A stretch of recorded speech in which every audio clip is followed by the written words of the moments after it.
ប៉ាវជូឯងកំពុងធ្វើអីហ្នឹងចុះមកលឿនឡើងប្រយ័ត្នធ្លាក់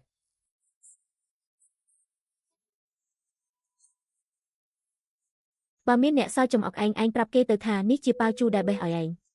ថ្ងៃដែលបងបួនទៅជួបស្រីអភិជននោះខ្ញុំស្រាប់តែមកប្រចាំខែប្រឡាក់សម្ពុតអស់ភ័យរហូតយំខ្លាំងគាត់មុខឡើងខ្មៅដល់ខ្ញុំទៅម្ខាងមនុស្សល្ងងក៏មានអ្នកចង់មើលដែរមែនទេប្រញាប់រកមនុស្សការចោលទៅខ្ញុំទ្រាំនឹងមនុស្សល្ងងនេះឆ្អែតហើយយប់នោះខ្ញុំបានសរសេរសម្បត្តិមួយច្បាប់ផ្ញើទៅព្រំដែនបងបួនចង់ឲ្យខ្ញុំរៀបការតែខ្ញុំមិនស្គាល់អ្នកផ្សេងទេតើបងព្រមមករៀបការជាមួយខ្ញុំទេខ្ញុំងាយចិញ្ចឹមណាស់ចេះរៀបភួយបោកខោអាវហើយក៏ញ៉ាំតិចដែរខ្ញុំជ្រួញចិញ្ញើមលុបពាក្យថាតិចណាស់ចេញគិតចុះគិតឡើងហើយសរសេរយ៉ាងយកចិត្តទុកដាក់ថាមិនច្រើនទេខ្ញុំបាក់ទឹកចិត្តណាស់ជួយហឹងតែងតែនិយាយថាខ្ញុំចំអែតមិនដូចស្រីអភិជនទេដូចជាអ្នកលីសុកនៅកំពង់ផែគ្មានអ្នកណាចូលចិត្តឡើយខ្ញុំលើក្រដាសសម្បត្តិឡើងមើលឃើញមានស្នាមទឹកខ្មៅមានរង្វង់មូលខ្មៅនិងអក្សរវិវេទៅមកអាក្រក់មើលណាស់ស្រាប់តែខ្ញុំលែងចង់ផ្ញើទៅវិញរឿងថ្ងៃនេះធ្វើឲ្យអ្នកនាងទៅភ្នែកហើយមនុស្សល្ងងនោះត្រូវបានចិញ្ចឹមនៅក្នុងផ្ទះខ្ញុំតាំងពីតូចរៀនច្បាប់ទម្លាប់មិនចេះទេតើបងបួនត្រៀមនឹងរៀបការនាងឲ្យទៅអ្នកណានាងមិនស្ដាប់បង្គាប់បែបនេះលើកឲ្យជាងសត្វឃាតវាងលក់សាច់ជ្រូកនៅខាងកើតក្រុងទៅគ្រូសាជាងសត្វឃាតវាងនោះតើសាកសមនឹងកូនស្រីដែលចេញពីភូមិគ្រឹះយ៉ាងម៉េចទៅសមឬមិនសមមិនមែនឲ្យនាងរើទេទាំងអស់គឺអាស្រ័យលើពាក្យសម្ដីខ្ញុំមួយម៉ាត់បើនាងស្ដាប់បង្គាប់ខ្ញុំនឹងប្រទានអាពាហ៍ពិពាហ៍ដ៏ល្អមួយឲ្យនាងបើមិនស្ដាប់បង្គាប់យ៉ាងហោចណាស់ជាងសត្វឃាតវាងក៏មានសាច់ហូបមិនឲ្យនាងអត់ឃ្លានឡើយកូនស្រីដ៏ល្អរបស់ខ្ញុំហេតុអ្វីបានជាភ្នែកក្រហមជាងទន្សាយទៅទៀត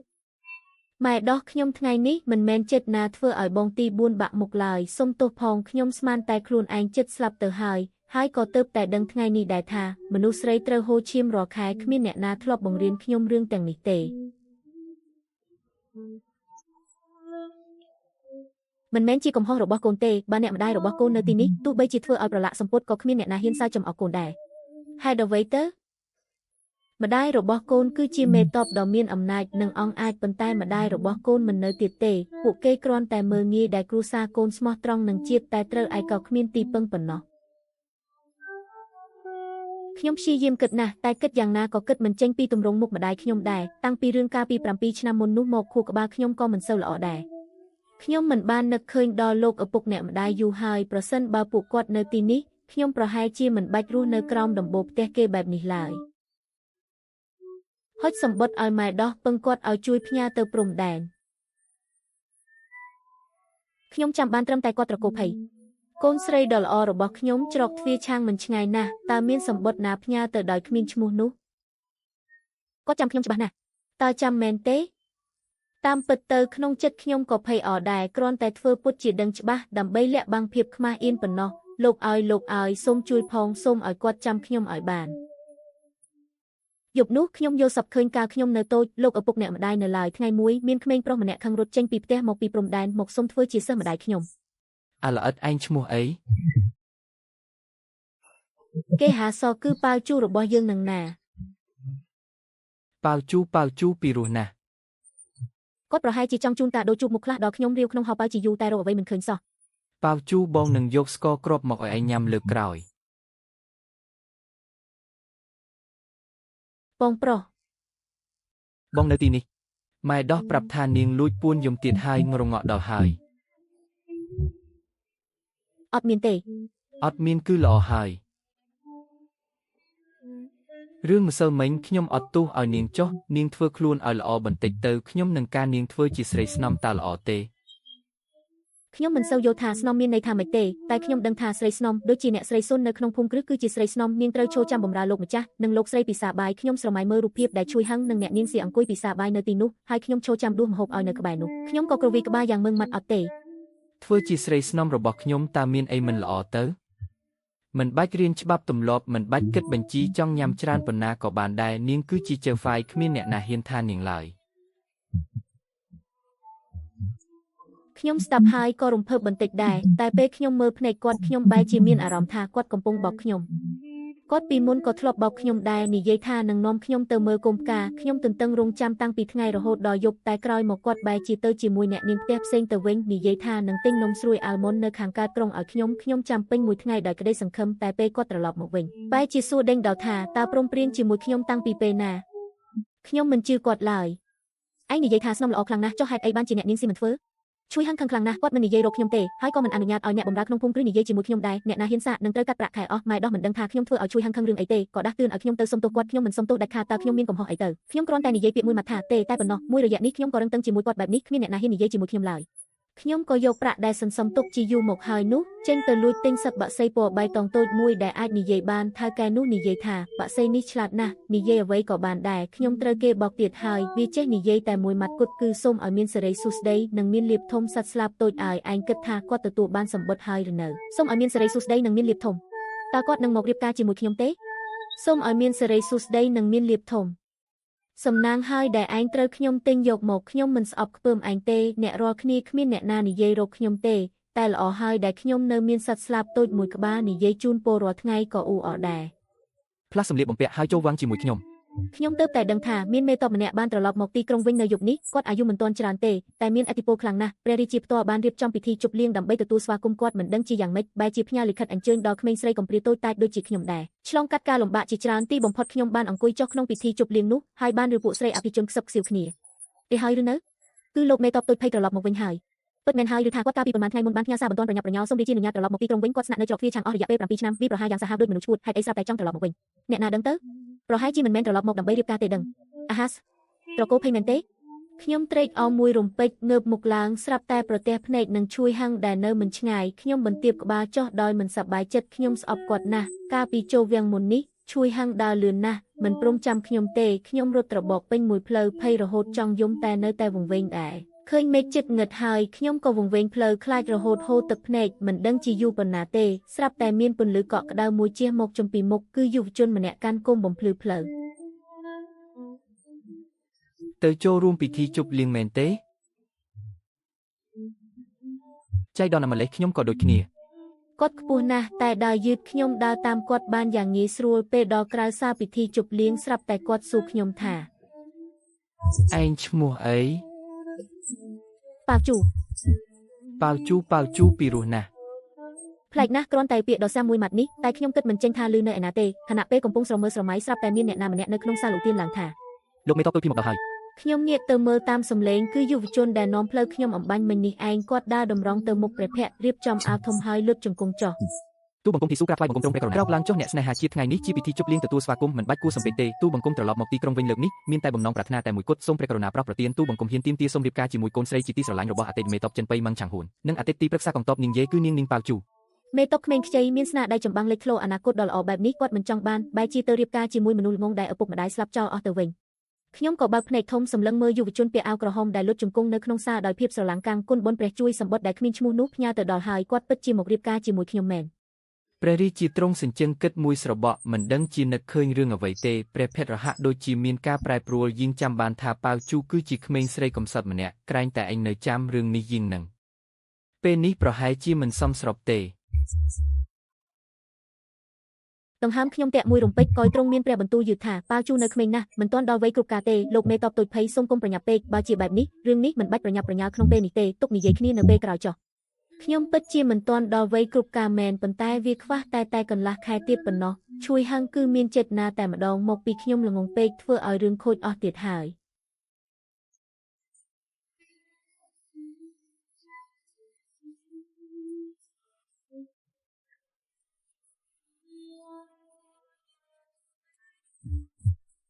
ប៉ាវជូឯងកំពុងមើលអ្នកណាហេតុអីបានជាភីស៊ូអំបញ្ញមិនចង់រៀបការជាមួយឯងស្គាល់គាត់មែនទេខ្ញុំមិនចង់ប្រាប់ការពិតដល់គាត់ឡើយនោះជារឿងរវាងខ្ញុំនិងភីស៊ូមិនពាក់ព័ន្ធនឹងគាត់ទេ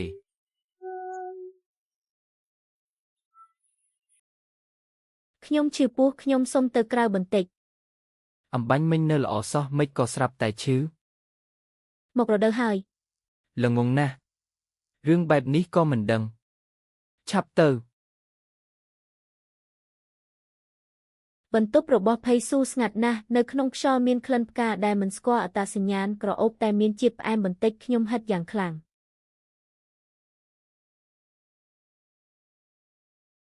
ឯងកំពុងធ្វើអីមានក្លិនក្រអូបណាស់គឺផ្កាឡានចាំបន្តិចអូគឺបងមានក្លិនក្រអូបបែបនេះសោះ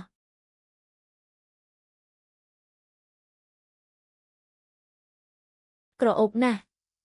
ខ្ញុំប៉ះផ្កាឡានត្រជាក់មានទឹកសន្សើមកាលពីមុនស្រីស្អាតនៅ Schengen ចូលចិត្តទម្លាប់តុបតែងផ្កាឡានខ្ញុំក៏ធ្លាប់លួចធ្វើម្ដងដែរហើយបង្ហាញឈួយហឹងយ៉ាងសប្បាយរីករាយតែឈួយហឹងបែរជានិយាយថាល្ងងណាស់ក្រោយមកទោះបីមានផ្កាល្អយ៉ាងណាក៏ដោយក៏ខ្ញុំលែងចង់បានដែរខ្ញុំសើចតិចប៉ុន្តែទឹកភ្នែកបែរជាហូរចុះមកចម្លែកណាស់ហេតុអ្វីពេលសប្បាយចិត្តក៏ស្រក់ទឹកភ្នែកដែរឈួយហឹងសម្លឹងមើលខ្ញុំដោយភ្នែកទន់ភ្លន់លួងលោមក្នុងទឹកភ្នែកនេះជាយូរណាស់មកហើយគេអោនចុះមក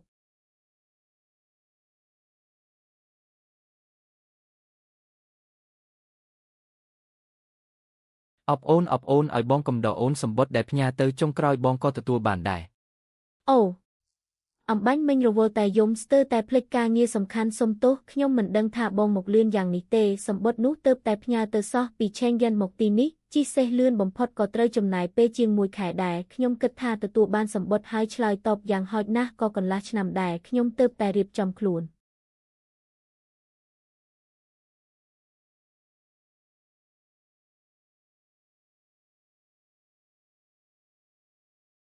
មិនបាច់សុំទោសទេគឺជារឿងរបស់ខ្ញុំសម្បត្តិមកយឺតពេកខ្ញុំរងចាំមិនបានទើបមកជួបអូនដោយផ្ទាល់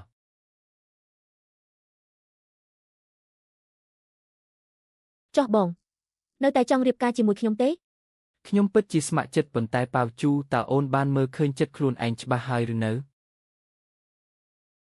រឿងដែលខ្ញុំលួចទៅជួបផៃស៊ូនៅតែដឹងដល់ឈួយហឹង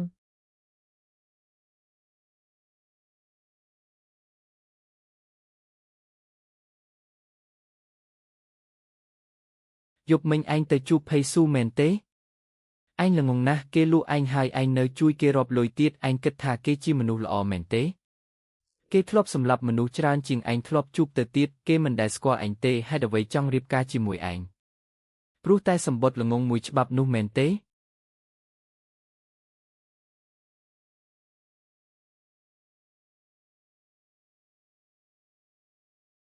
ខ្ញុំភ្ញាក់ខ្លួនព្រឺតគេដឹងទាំងអស់មនុស្សដូចគេគ្រាន់តែលេងសើចនឹងឯងប៉ុណ្ណោះមានតែខ្ញុំទេដែលការពារឯងប៉ាវជូខ្ញុំស្អប់រកពីរបស់គេបែបនេះណាស់ខ្ពង់ខ្ពស់ជានិច្ចធ្វើអ្វីក៏ដូចជាការផ្ដល់ទានដល់ខ្ញុំមិនដឹងថាបានចិត្តក្លាហានពីណាទើបសួរទៅវិញថាប៉ុន្តែគេហ៊ានសុំរៀបការជាមួយខ្ញុំនៅចំពោះមុខព្រះរាជាចុះបងហ៊ានទេអូអីចឹងសោះថយក្រោយដើម្បីវីបបខ្ញុំមើលស្រឡែងពេកហើយគេកំពុងនិយាយពីអ្វីថយក្រោយដើម្បីវិបកមានន័យថាម៉េចអូប៉ាវជូរបស់យើងចង់ក្លាយជាមហេសេរបស់អធិរាជមែនទេវាគ្រាន់តែជាពាក្យខឹងមួយម៉ាត់ប៉ុណ្ណោះខ្ញុំចង់វាគេក៏មិនកិច្ចដូចជាចង់ឲ្យខ្ញុំបញ្ចេញកំហឹងអីចឹង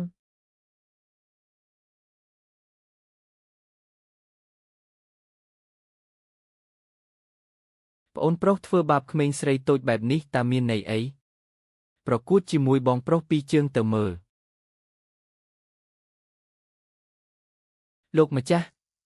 លីវមិនព្រមស្ដាប់ទេពួកយើងខាត់មិនជាប់ទេហេតុអ្វីឯងមកទីនេះ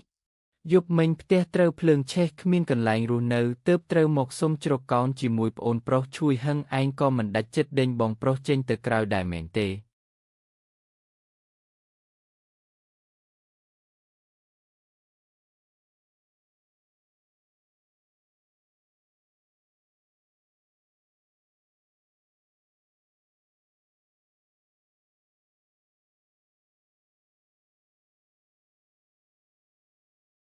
ល្មមហើយប្អូនប្រុសសម្រាកចុះ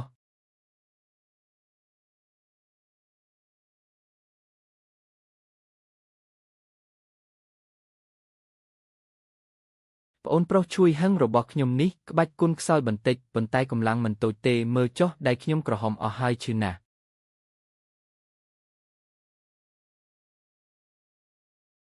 ធូរស្រាលហើយឬនៅខ្ញុំផ្លុំឲ្យលែងឈឺហើយអូធូរច្រើនហើយចុះត្រចៀករបស់បងក៏ត្រូវជួយហឹងវីត្រូវដែរមែនទេជួយហឹងគិតគូខ្លាំងណាស់ពីរឿងបាត់បង់មុខមាត់នេះគេមិនខ្វល់ពីខ្ញុំទៀតទេចាំដល់ថ្ងៃបុណ្យកូនខ្ញុំនាំអញទៅលេង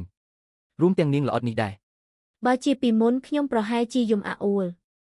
ប៉ុន្តែឥឡូវនេះមានអ្នកផ្សេងលេងជាមួយខ្ញុំហើយខ្ញុំបានណាត់គេទៅមើលគោមជាមួយគ្នាបោស៊ូរត់យឺតប្រយ័ត្នដួល អ្នកក៏ទេនិយាយថាគេជាមនុស្សអាក្រក់ប៉ុន្តែខ្ញុំគិតថាមិនមែនទេគេល្អចំពោះខ្ញុំណាស់គេមើលព្រះច័ន្ទជាមួយខ្ញុំ ព្រះច័ន្ទនៅព្រំដែនមិនមូលបែបនេះទេទាំងត្រជាក់ទាំងស្រួចដូចជាកាំបិតក្របិតជីវិតមនុស្ស ព្រះច័ន្ទនៅរាជធានីក៏បែបនេះដែរគេប្រាប់ខ្ញុំពីរឿងឪពុកម្ដាយខ្ញុំ ឪពុកឯងជាអ្នកប្រាជ្ញដ៏ពូកែម្ដាយឯងជាស្ត្រីដ៏ក្លាហានបំផុតឯងមិនមែនជាក្មេងដែលគ្មានអ្នកណាចង់បាននោះទេពួកគេស្រឡាញ់អូនខ្លាំងណាស់ប៉ាវជូ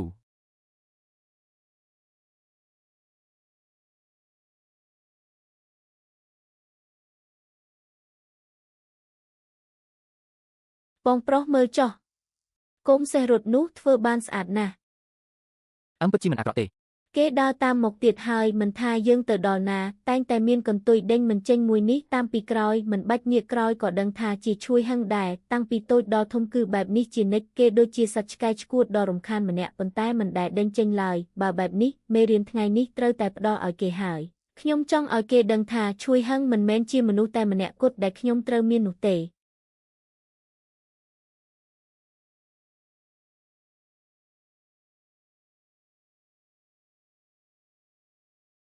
គេសម្លឹងមើលជាយូរប្រកាសជាច្រណែនខ្លាំងណាស់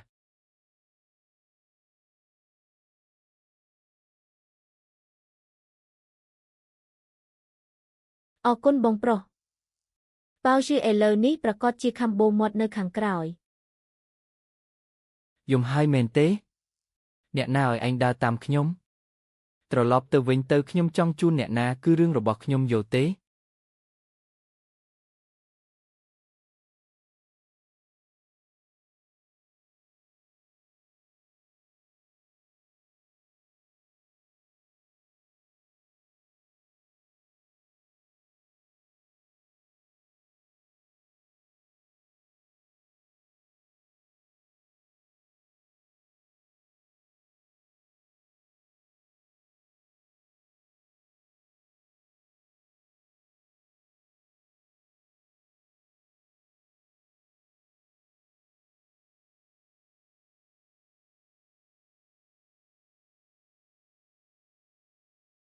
ប៉ាវជូនេះអ្នកពិតជាហ៊ានមែន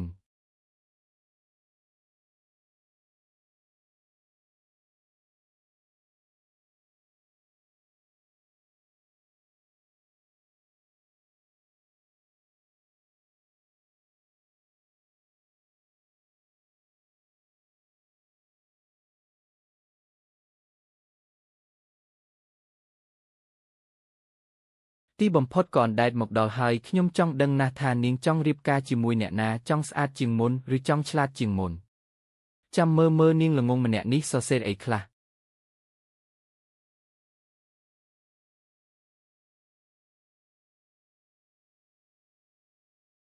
មួយនេះល្អខ្ញុំយកហើយចង់បានមែនទេ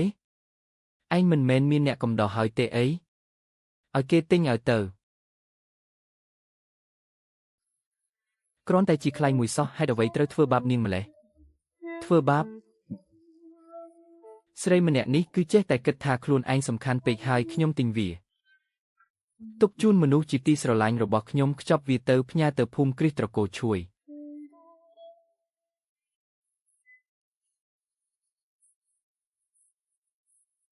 គ្រាន់តែជាខ្លែងមួយសោះកុំខឹងអីពួកយើងទៅមិនលេងជាមួយគេទេខ្ញុំមិនខឹងទេព្រោះថ្ងៃនេះផេស៊ូបានទិញរបស់ជាច្រើនឲ្យខ្ញុំរួចហើយខ្ញុំមានរបស់ច្រើនណាស់ដូច្នេះខ្ញុំមិនខូចចិត្តដោយសារខ្លែងមួយនោះទេ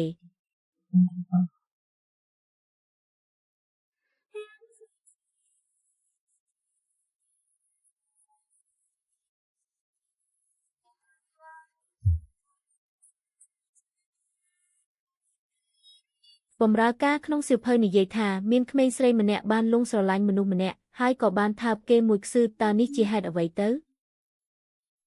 រឿងនេះនៅសួរទៀតហេព្រោះតែស្រឡាញ់មនុស្សម្នាក់ទើបចង់នៅជិតគេឲ្យកាន់តែជិតថែមទៀត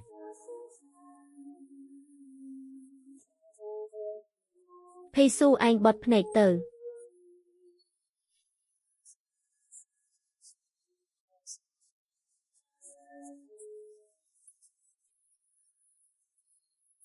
ក្នុងសៀវភៅគឺសរសេររ៉ែបនេះឯងសរសេរមិនល្អទេថ្ងៃក្រោយកុំសរសេរទៀតអី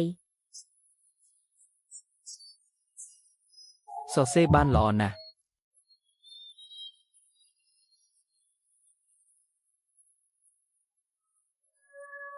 សូមឲ្យមានសេរីសួស្តីរកស៊ីមានបាន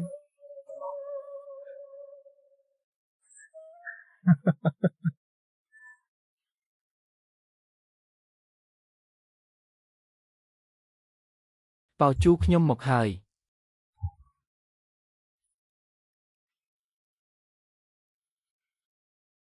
ជួយហឹង ប្រសិនបើលោកម្ចាស់ដឹងថាឯងធ្វើដាក់ប៉ោជូបែបនេះ ស្អីគេ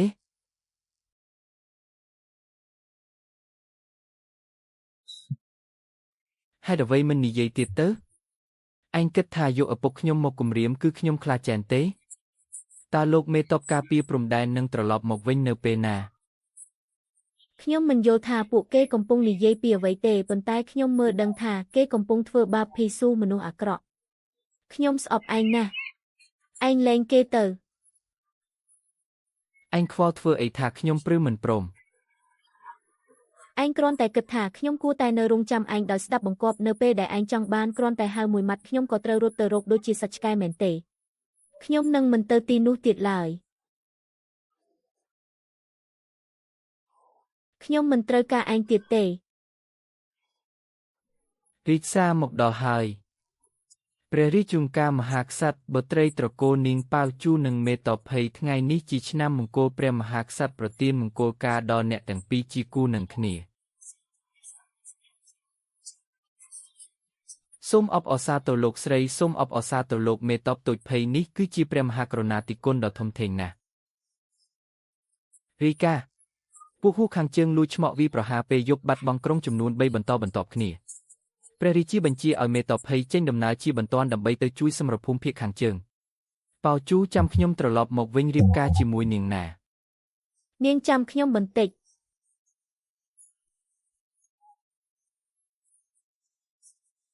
ប៉ោជូនាងកំពុងធ្វើអីហ្នឹង ប្រញាប់ចុះមកវិញមកប្រយ័ត្នធ្លាក់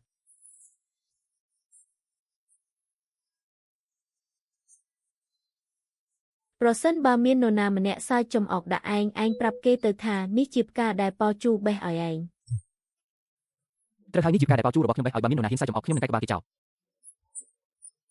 បន្ទាប់ពីភេស៊ូចាក់ចេញទៅគាត់បានឲ្យគេនាំខ្ញុំទៅរស់នៅផ្ទះរបស់គាត់នៅក្នុងភូមិគ្រឹះមានមនុស្សតិចមែនប៉ុន្តែមិនស្ងាត់ជ្រុំឡើយរាល់គ្នាដឹងតែល្អដាក់ខ្ញុំណាស់អ្នកបម្រើម្នាក់ឈ្មោះឈុនថៅម្នាក់ទៀតឈ្មោះឈុនលីវរាល់ថ្ងៃពួកគេតែងតែហៅខ្ញុំឲ្យមកចូលគោរពហៅខ្ញុំថាលោកស្រីមិនយូរប៉ុន្មានពួកគេក៏ចេញចរិតពិតនាំខ្ញុំឡើងដើមឈើបេះផ្លែឈើនិងចុះទន្លេចាប់ត្រីប្រយ័ត្នបន្តិចលោកស្រីនេះគឺជាគេក្រុមអំពើក្រហមដែលពុំពីផ្ទះបាយតូចថ្មីហូបវានៅពេលរោងក្តៅចាំឲ្យរលត់ក្នុងសៀវភៅគឺពួកគេតែងតែបិទភ្នែកខាងបើកភ្នែកខាងយកព្រមតាមចិត្តខ្ញុំតាមពិតទៅការដែលត្រូវបានគេទទួលយកនឹងការស្រឡាញ់ថ្នាក់ក្នុងដោយអស់ពីចិត្តបែបនេះគឺជារឿងដែលស្រាលខ្លួននិងមានក្តីសុខណាស់ជីវិតដែលរស់រវើកនិងមានសេរីភាពបែបនេះគឺល្អណាស់ភីស៊ូបានរកមិត្តម្នាក់ឲ្យសត្វបក្សីពណ៌បៃតងតូចរបស់ខ្ញុំគឺសត្វបក្សីពណ៌លឿងតូចមួយបក្សីលឿងតូចនិងបក្សីបៃតងតូចដូចគ្នាគឺចេះនិយាយតែមួយម៉ាត់យ៉ាងឆោតល្ងង់ថាអបប៉ោជូទឹកដុំសំឡេងនោះគឺដូចជាភេស៊ូខ្លាំងណាស់តើថ្ងៃនេះភេស៊ូសុខសប្បាយជាទេតើគាត់មានរងរបួសដែរឬទេតើពេលណាគាត់នឹងត្រឡប់មកវិញទៅ ប៉ោជូ សូមឲ្យរកស៊ីមានបាននិយាយទៅកាលពីមុនភីស៊ូធ្លាប់និយាយពីរឿងភ្លើងឆេះគុំគ្រឹះតើមានរឿងអ្វីកើតឡើងទៅលោកស្រីនិយាយរឿងនេះមែនទេរឿងនេះនិយាយទៅក៏ចម្លែកដែរមិនមែនចម្លែកធម្មតាទេគឺបន្ទប់គេងរបស់លោកប្រុសធំត្រូវឆេះមកតែម្ដងត្រូវហើយមេផ្ទះបានស៊ើបអង្កេតអស់ជាច្រើនថ្ងៃចុងក្រោយសន្និដ្ឋានថាម្ដងគេប្រុសតូចមេបានបញ្ជាទិញវាផ្ទាល់ចុះ 90% ទៀត សូមជម្រាបលោកស្រីរបស់អ្នកផងថាជួយហឹងចង់ជួបដោយផ្ទាល់ គួរឲ្យអាណិតណាស់ជួយហឹងផ្ញើសម្បត្តិមកច្រើនដងគាត់និយាយថាគាត់ចង់ជួបខ្ញុំមិនថាមានរឿងអ្វីក៏ដោយតែខ្ញុំមិនបាននិយាយជាមួយគាត់សំបីមួយបាត់បន្ទាប់មកទ្វារក៏បានបិទដោយអ្នកបម្រើបងប្រុសត្រឡប់មកវិញហើយ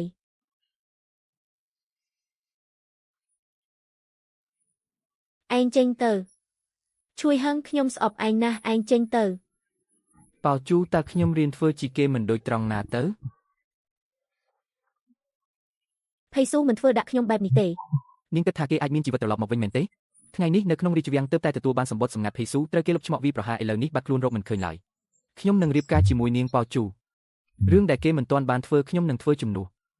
នាងមិនអាចនៅមេម៉ាយរងចាំមនុស្សស្លាប់អស់មួយជីវិតនោះទេនាងនឹងស្អប់ខ្ញុំក៏ដោយក៏ខ្ញុំមិនខ្វល់ដែរឲ្យតែនាងនៅក្បែរខ្ញុំ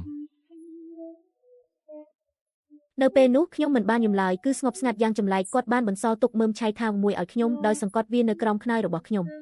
តើគាត់និយាយបែបណាទៅប៉ោជូប្រសិនបើមានមនុស្សអាក្រក់ឆ្លៀតឱកាសដែលខ្ញុំមិននៅមកធ្វើបាបនាងយករបស់នេះចាក់គេទៅចាក់ហើយក៏រត់ទៅកន្លែងដែលមានមនុស្សច្រើនចាំខ្ញុំត្រឡប់មកវិញនិងដោះស្រាយបញ្ហានេះជាមួយគេផេស៊ូនឹងមានជីវិតត្រឡប់មកវិញមនុស្សអាក្រក់ខ្ញុំមិនអនុញ្ញាតឲ្យឯងនិយាយផ្ដេសផ្ដាសឡើយក្រោយមកនៅក្នុងពិធីលៀងសាយភោជក្នុងវាំងខ្ញុំធ្លាប់ជួបកេមជួយហឹងបានបាត់បង់កម្លាំងកាយមើលទៅស្គមស្គាំងនឹងកាច់សាហាវណាស់ខ្ញុំប្រាប់ហើយថាភីស៊ូបានស្លាប់បាត់ទៅហើយនៅលើโลกនេះក្រៅពីខ្ញុំតើមាននរណាមិនស្អប់ខ្ពើមនាងទៀតទៅចង់ស្អាតត្រូវពាក់អាវកាន់ទុកប៉ោជូរបស់យើងក៏ត្រូវធ្វើជាមេម៉ាយក្មេងដែរ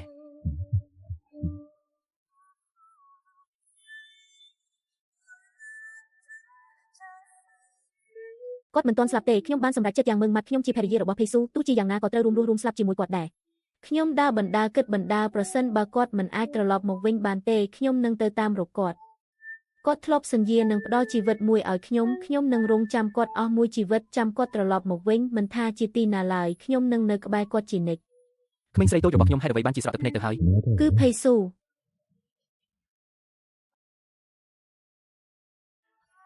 ប៉ោជូខ្ញុំត្រឡប់មកវិញហើយអញគិតថានាងប៉ោជូស្រឡាញ់អញមែនទេអញខុសហើយនាងមិនយល់ពីអ្វីដែលហៅថាសេចក្តីស្រឡាញ់តតែសោះនាងគ្រាន់តែជាមនុស្សល្ងងម្នាក់ប៉ុណ្ណោះនរណាល្អដាក់នាងនឹងទៅតាមអ្នកនោះកាលពីមុនគឺខ្ញុំឥឡូវនេះគឺភីស៊ូចាំនៅពេលដែលមានមនុស្សល្អជាងនេះលេចឡើងនៅក្បែរនាងនឹងបោះបង់អញចោលដូចជាអញដែរប៉ោជូមិនមែនជាមនុស្សល្ងងឡើយអញមើលងាយនាងពេកហើយទើបគិតថាមនុស្សលោកទាំងអស់សុទ្ធតែមានភ្នែកស្រអាប់ដូចជាឯងភ្លេចប្រាប់អញទៅលោកម្ចាស់ត្រឡប់មកវិញហើយរឿងរ៉ាវទាំងអស់ដែលឯងបានធ្វើគាត់បានដឹងអស់ហើយជាងមកនិយាយដើមគេនៅទីនេះឯងគួរតែគិតពីរបៀបទៅពន្យល់ប្រាប់ឪពុកឯងវិញទៅមនុស្សអាក្រក់លួចនិយាយដើមខ្ញុំទៀតហើយបងប្រុសពួកយើងទៅផ្ទះវិញទៅ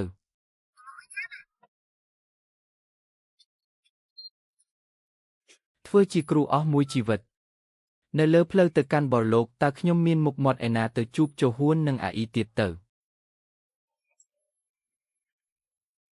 រងចាំពួកយើងរៀបចំការបបនេះឲ្យបានរៀបរយសិនថ្ងៃក្រោយពិភពលោកមានសន្តិភាពហើយខ្ញុំនឹងលាលែងពីតំណែងទៅធ្វើស្រែចម្ការមិនខ្វល់ពីរឿងរ៉ាវពិភពលោកដោយចបោកត្រូវហើយដល់ពេលនោះប្រសិនបើពួកយើងមានកូនប្រុសស្រីត្រូវតែឲ្យពួកគេរៀបការជាមួយគ្នាពួកយើងនឹងធ្វើជាដន្លងនឹងគ្នាអស់មួយជីវិតល្អមិត្តរួមស្លាប់រួមរស់និងមិនលេបសម្ដីឡើយខ្ញុំបាននាំនាងត្រឡប់មកភូមិគ្រឹះវិញខ្ញុំគិតថានឹងផ្ដល់ផ្ទះមួយឲ្យនាងខ្ញុំគិតថាខ្ញុំបានការពារឈាមជ័រតែមួយគត់ដែលព្រះនាងបន្សល់ទុកនៅលើលោកនេះតែឯងមើលការល្អដែលឯងបានធ្វើចុះឲ្យនាងលុតជង្គង់ក្នុងថ្ងៃធ្លាក់ទឹកក៏ខ្លាំងឯងថែមទាំងសហការជាមួយអ្នកក្រៅដើម្បីធ្វើបាបនាងទៀតនេះគឺជាកូនចៅដែលត្រកូលជួយរបស់ខ្ញុំប្រដៅមកតើឯងធ្វើបែបនេះសំនឹងវិញ្ញាណអ្នកខនដែលបានស្លាប់ទៅទាំងនោះទេទូលបង្គំជាសេនាចាស់ជួយរុយចិនសូមក្រាបថ្វាយបង្គំក្រាបទូលព្រះករុណាថ្ងៃនេះទូលបង្គំចូលវាំងមិនមែនដើម្បីសុំរង្វាន់ទេគឺគ្រាន់តែចង់សុំព្រះរាជទានព្រះរាជសារមួយច្បាប់ប៉ុណ្ណោះត្រកូលជួយគ្មានគុណធម៌គ្មានសេចក្តីស្មោះត្រង់មិនអាចទទួលបន្តតំណែងបានឡើយត្រកូលជួយសុខចិត្តដាច់ពូជពងក៏មិនព្រមឲ្យជនខូចខើមកបំផ្លាញកេរ្តិ៍ឈ្មោះបុព្វបុរសឡើយសូមព្រះអង្គមេត្តាដកតំណែងទីយាតរបស់ជួយហឹងសៀនផងក្រាបទូលពូជួយខ្ញុំធំហើយកាលពីអាយុ6ឆ្នាំម្ដាយរបស់កូនបានជូនកាដូថ្ងៃកំណើតជាសេះតូចពណ៌ក្រហមមួយក្បាលកូនបានដាក់ឈ្មោះឲ្យវាថានំប៉័ងក្រហមឪពុករបស់កូនធុញទ្រាន់នឹងឈ្មោះនេះណាស់តែម្ដាយកូនបែរជានិយាយថាពីរោះទៅវិញនៅច្រកឆាំងម៉ឹងគ្មាននរណាម្នាក់មិនស្គាល់កូនឡើយម្នាក់តែងតែនិយាយថាកូនស្រីរបស់មេតបម៉ឹងនិងនាយទាហាននាងគឺជាក្មេងស្រីដែលឆ្លាតវៃបំផុតនៅលើโลกនេះកុំខ្លាចអីមកតាមពូមកការស្លាប់ភ្លាមកាលពីឆ្នាំនោះតើនរណាធ្វើឲ្យកូនបាត់ខ្លួនពុកជូគឺត្រកូលជួយខុសចំពោះកូនហើយពូជួយតើស្គាល់ក្របដែលពូធ្លាប់ឲ្យខ្ញុំពីមុននៅមានទៀតទេមានតើប៉ាជូចង់បានប៉ុន្មានគឺមានប៉ុណ្ណឹងលោកពុកធ្លាប់និយាយថាមនុស្សដែលហ៊ានទទួលកំហុសនៅចំពោះមុខអ្នកដទៃគឺជាអ្នកក្លាហានពូជួយគឺជាអ្នកក្លាហានតែជួយហឹងមិនមែនទេពូជួយតើពូអាចយកលំពេងឲ្យខ្ញុំមើលបានទេបានគ្រប់គ្នាសុទ្ធតែនិយាយថាលំពេងរបស់ម្ដាយខ្ញុំគឺគ្មានពីរនៅលើโลกនេះទេតែមានតែខ្ញុំម្នាក់គត់ដែលមិនចាំថាវាមានរូបរាងបែបណាឡើយពេលកំពុងមើលស្រាប់តែខ្ញុំឃើញស្រមោលមួយទៀតនៅពីក្រោយលោកគ្រូភេតើនោះជានរណាស្ត្រីម្នាក់នោះប្រើក្បាច់គុណដូចគ្នានឹងលោកគ្រូភេដែរខ្លួនប្រានរេទៅតាមលំពេងហាក់បីដូចជានាគហោះស្រមោលនោះក៏សន្សឹមត្រួតស៊ីគ្នានឹងស្រមោលស្រពេចស្រពើក្នុងការចងចាំរបស់ខ្ញុំអ្វីដែលនាងបន្សល់ទុកឲ្យខ្ញុំហាក់ដូចជាមានតែរូបភាពពីក្រោយបែបនេះជានិច្ចប៉ាវជូរបស់ពូធំដឹងក្តីហើយ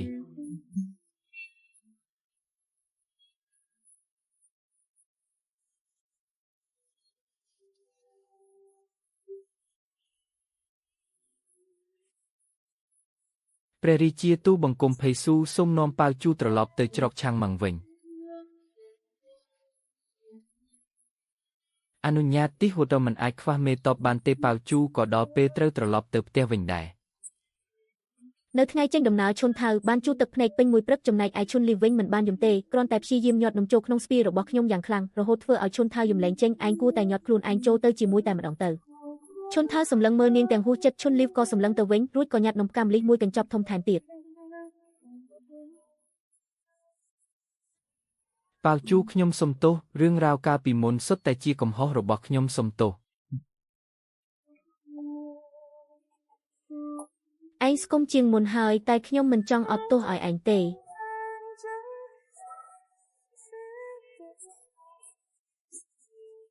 ភ័យស៊ូតោះទៅ មកហើយប៉ាវជូរបស់គ្រូសាមេតបមឹងត្រឡប់មកវិញហើយ ខ្ញុំបានបើកវាំងជើងទៅតែប៉ះដីក៏ត្រូវគេចោមរោមភ្លាមអាណិតណាស់ស្គមដល់ថ្នាក់នេះមនុស្សម្នាទាំងចាស់ទាំងក្មេងប្រុសស្រីសុទ្ធតែយករបស់ញ៉ាំមកឲ្យខ្ញុំមាននំផ្អែមផ្លែឈើក្រៀមនំបញ្ចុកថែមទាំងមានសាច់ក្រក2 3ចង្កាក់ទៀតផងកូនល្អត្រឡប់មកវិញហើយត្រឡប់មកវិញគឺល្អហើយកែវភ្នែករបស់នាងឆ្លុះបញ្ចាំងពីថ្ងៃលិចដ៏វែងអន្លាយនិងរូបខ្ញុំដ៏តូចម្នាក់ដែលហ៊ុំព័ទ្ធទៅដោយសេចក្តីស្រឡាញ់ក្រោយពីសត្វអន្តែតជាច្រើនឆ្នាំកូនស្រីរបស់លៀងជើទីបំផុតបានត្រឡប់មកផ្ទះវិញហើយ មើលចុះទីនោះធ្លាប់ជាជំរំតបរបស់មេតបមឹងហើយទីនោះកាលពីមុនគឺជាផ្ទះរបស់ពួកអូន ប៉ុន្តែឥឡូវនេះគ្មានសល់អ្វីទាំងអស់ មានតែរៀងរាល់ថ្ងៃខួបកំណើតឪពុកម្ដាយរបស់អូនតែងតែមកទីនេះដើម្បីវាស់កម្ពស់ឲ្យអូន